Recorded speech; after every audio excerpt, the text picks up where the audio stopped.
Greetings from beautiful downtown St. Louis, Missouri. My name is Dave Finklang, and we are Anders CPAs and Advisors.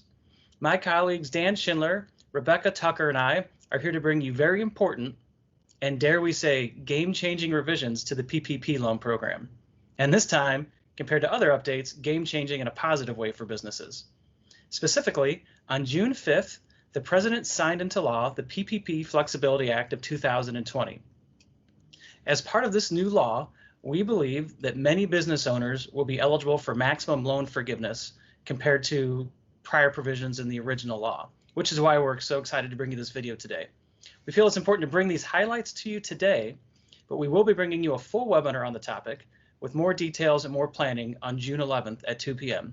But for now, let's hit the highlights because we think those are so important to you. As we have done with prior laws and bills, we have broken this bill and this law down into what we believe will be the commonly asked questions for business owners. So my first question is for my colleague, Rebekah.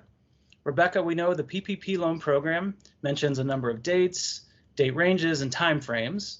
The PPP Flexibility Act of 2020 changed some, kept some, moved some around. So can you talk us through those different dates and time ranges and the impact on business owners? Absolutely, Dave. So one of the biggest revisions with the Flexibility Act is that the covered period for the PPP loan is now expanded from 8 weeks to 24 weeks. This allows a lot of business owners to pause, see things out, see how their expenses should look, see what the next few months are going to look like, and hopefully allow for more forgiveness, as you mentioned, of the PPP loan. If a covered loan was received prior to this enactment, the borrower may elect to keep their original 8-week period. So in some cases, it may make sense to keep the 8 weeks instead of 24 weeks. June 30th remains the deadline to apply for a PPP loan, and businesses are required to apply for forgiveness within 10 months of the end of their covered period. Thanks, Rebekah. And I think the number one takeaway a lot of people are going to hear there is 8 weeks expanded to 24 weeks, so a lot more time to make decisions. I think it's important probably to note, since there is time still to apply, that a lot of the things in the Flexibility Act make the loans more attractive for folks. So with over $100 billion left in the loan program, we would expect more businesses that have not applied to apply since it is more flexible. Dan, a question for you, or kind of a broad topic for you since you've been spending so much time researching it, is we know the PPP loan program has provisions related to maintaining wage levels and full-time equivalent levels, but they did put a rehire exemption in case some of those things were not met. Those got changed a bit in the Flexibility Act, so can you please tell us what changed there and how that impacts businesses? Absolutely. As we already know, or already knew, if full-time equivalents and wages are reduced during the covered period but restored by June 30th, the loan forgiveness may not be reduced if certain exceptions are met. This legislation changed the rehire exemption date from June 30th to December 31st. It also added an additional exception based on levels of business activity to allow borrowers a greater opportunity to achieve that full loan forgiveness.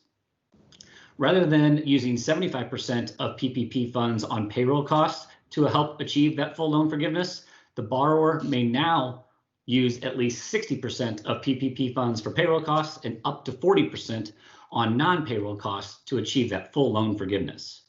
While the bill appears to be written that 60% of funds must be used on payroll or no amount of the PPP loan is forgiven, there is strong consideration and inclination that the 60-40 rule will ultimately be interpreted similar to the previous 75%, 25% rule. One more quick note on PPP changes. New PPP loans now have a 5-year loan term rather than a 2-year loan term. For existing PPP loans, you may be able to modify your loan term at the discretion of your lender.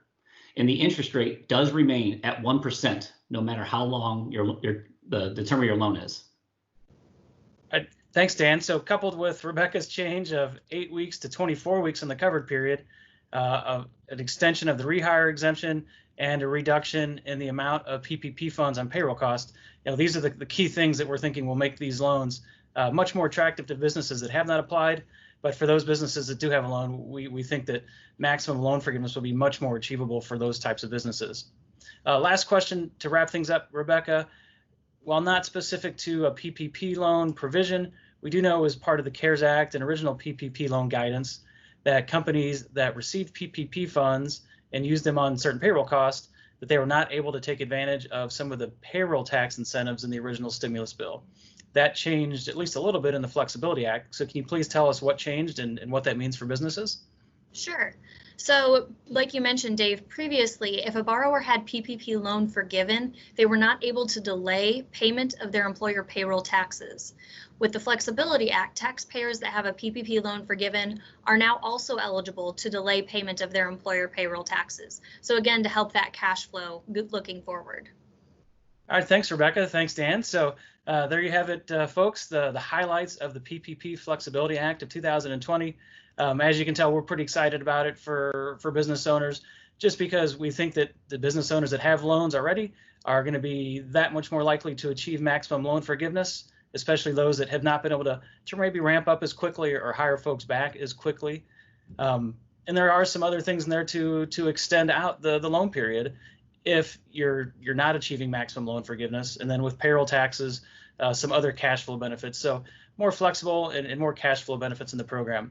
So those are the highlights. Again, we're going to bring you the full webinar on this topic on June 11th at 2 p.m. But for now, hopefully with this information, you can pause for a moment.